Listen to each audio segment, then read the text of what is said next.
The truth is out there.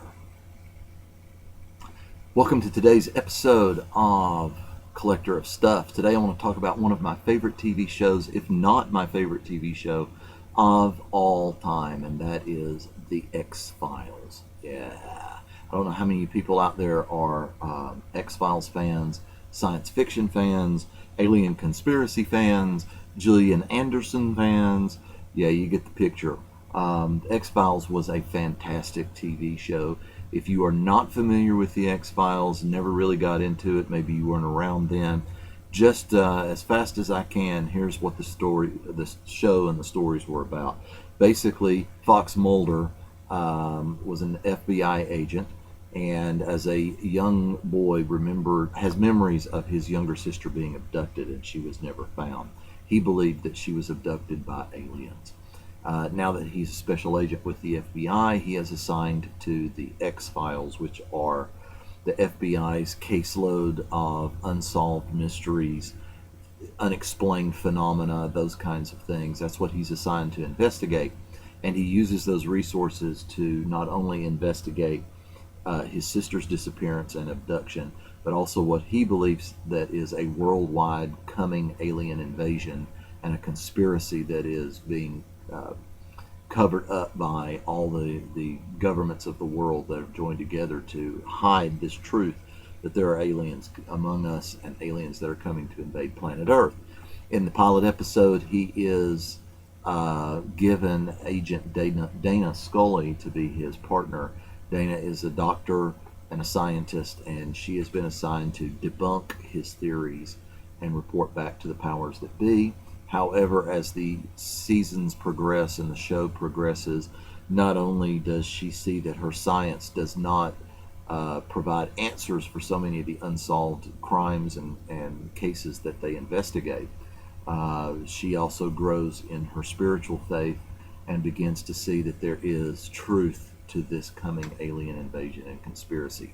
Now, as that mythology of the alien conspiracy progressed over 9 seasons, there were also interspersed what they would refer to as the Monster of the Week episodes. And those were strange, unsolved, and unexplained phenomena stories, standalone stories that were just about creepy, scary things and people and critters and hybrids and all those kinds of things that they would have to investigate as well. So it was a great show, and lots of fun things that you can collect about the X-Files. I don't have nearly as much as I would love to have, but I do have a few things, and that's what I wanted to share with you today. Starting off with my Mulder and Scully action figures. Yeah, these are actually quite old. Having 3 kids, they got played with and hidden away from time to time. They actually disappeared for a brief while, and so their handheld accessories disappeared at some point. I don't know. So they no longer have their cell phones and their FBI badges on them. But yes, you can see this is what they look like, and I'm going to at some point repurchase newer versions of Mulder and Scully just because I want to. Right? So there we go. They're going to guard. They're going to guard the 9-volume, 9-season set of the X-Files. That's what I have here. These are the complete 9-season DVD series. The one thing that I don't like about this particular set is there are no bonus features. This is just purely the TV show. However, it is as pretty good a master of the show or remaster of the show as you could probably get. The show ran from 1993 to, I believe, 2002. So it's getting on up there in age, and we didn't quite have the technology then that we do now in filming, but they're pretty good transfers, for DVD. And when the show was airing originally, there were VHS copies of the show that went out, and I owned a few of those when they first came out. I no longer possess those, and I wish that I did, because the VHS actually contained bonus features that had interviews with the creator, Chris Carter, and some of the writers and things about the episodes themselves. Um, yeah, so this DVD set here does not contain any of that. It's just purely the episodes, but they're good transfers of the episodes. Now, I am aware that there is a huge box set of Blu-ray and DVD versions of the X-Files that do contain a lot of the bonus features. Someday I hope to possess that, but for right now, these are going to have to do, and just use the internet to find out other things that I want to find out about the X-Files. Now, along with the 9 seasons of the TV show, there were also 2 movies. The first of which was Fight the Future, which came along, I believe, in between seasons 5 and season 6. It was a summer movie blockbuster release. It enabled them to take the TV show to a new level via Hollywood that they were not able to do in a 1-hour episode each week. It also continued on the mythology of alien abduction with lots more bangs and excitement and energy and a bigger budget than they were able to do on the TV show.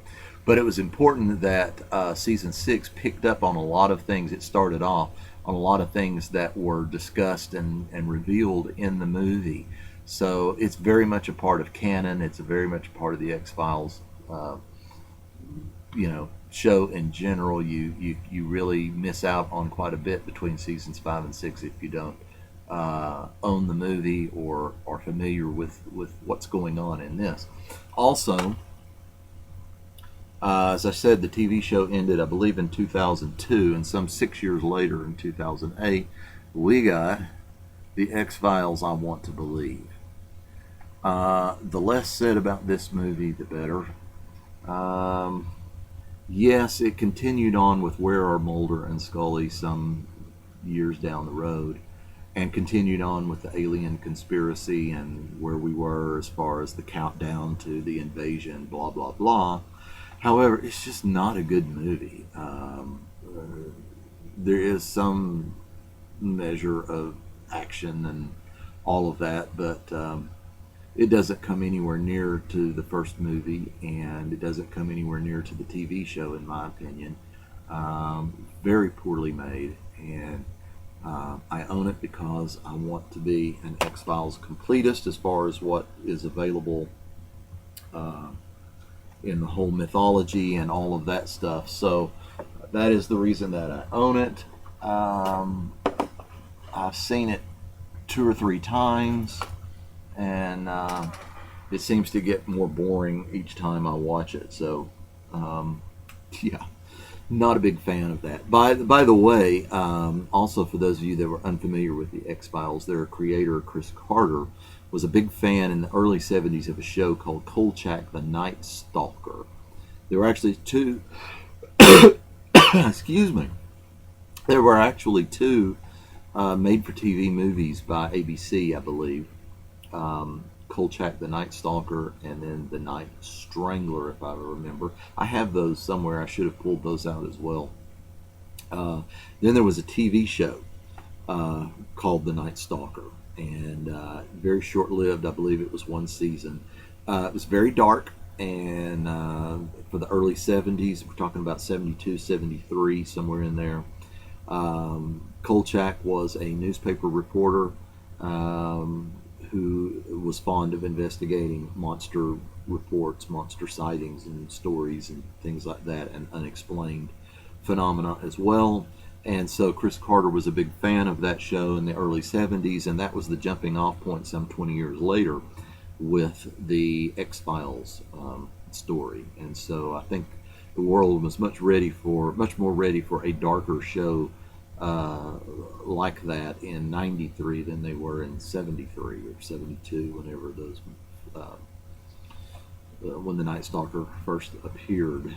I do remember the made-for-TV movies, like the Monday night movie of the week or something like that on ABC.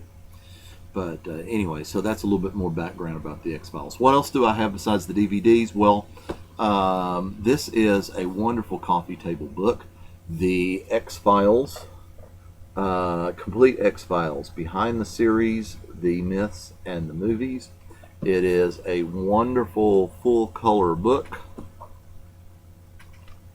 Can't quite get there at this angle. There we go. Yeah, it goes season by season, episode by episode, and describes the creators and writers talk about each episode, what was the influences and the casting and the filming of it and all that. It's very detailed.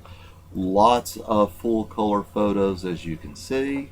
It also, it talks about the movies, and it came with a couple of posters, which I have hanging up on another wall in another room, which you'll see in a future video as well. Yeah, so I would say that if you are an X-Files fan, you for sure need to add this coffee table book to your collection, the complete X-Files, behind the scenes, the myths, and the movies. What else do I have? Well, I'm a big comic book collector, and there were X-Files comic books. Actually, around the mid-90s, when the show was in its full bloom, Topps Comics came out with a wonderful X-Files comic book series. What I have here is, for the first few months, the comic book series mirrored the TV show. They were actually comic book adaptations. And so this is an adaptation of the pilot episode. And I actually have quite a bit. This was, season 1, the first actual episode after the pilot, Deep Throat. This was the comic adaptation. And that went on for quite a while. Several more of those. And then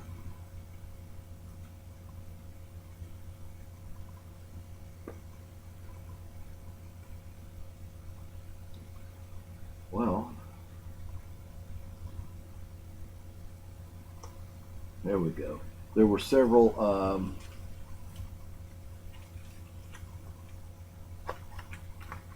I'm sorry, I'm trying to get this organized. After they released about a year's worth of the TV show episodes in graphic novel, there was actually a graphic novel called After Flight, a small graphic novel, more of an extended comic book size. And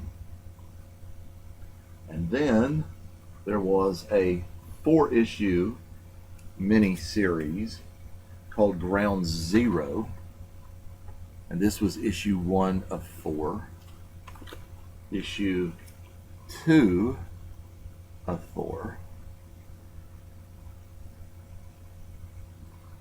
And I'm missing issue 3.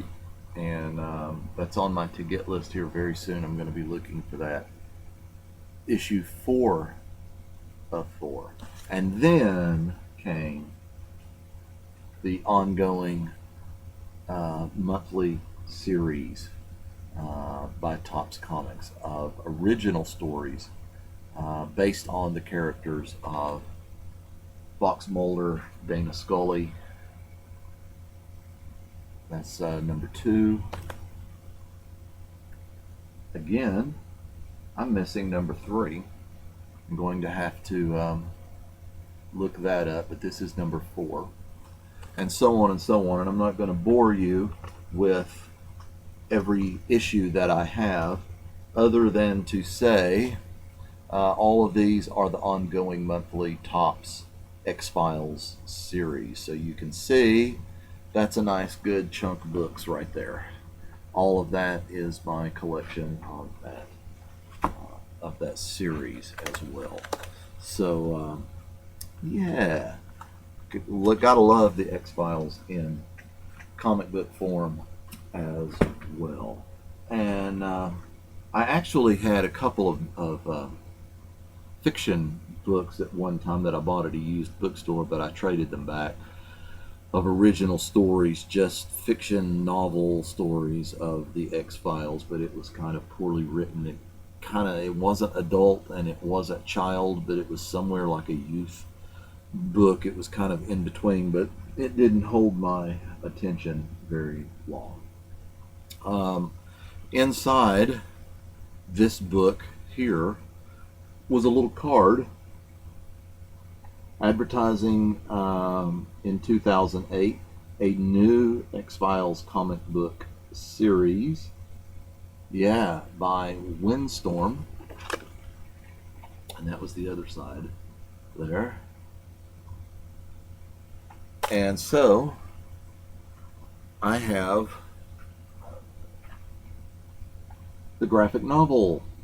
There we go. Yeah. What do the X-Files look like in comic book form?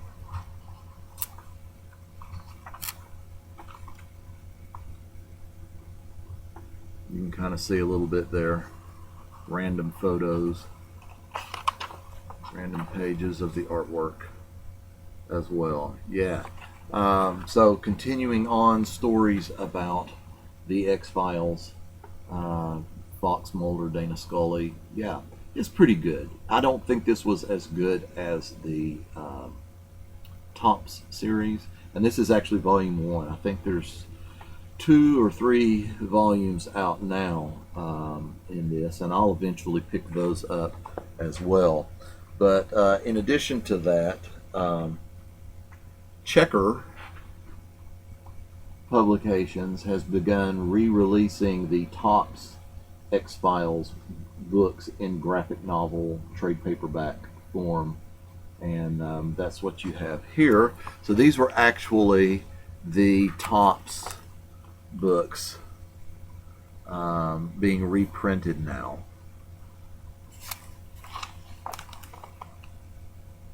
That's what you get with Mulder and Scully.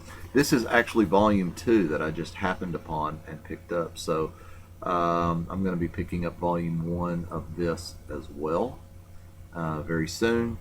And but it's basically a reprint in trade form of the Tops books there as well. Okay, so gotta love the X-Files. Favorite show of all time.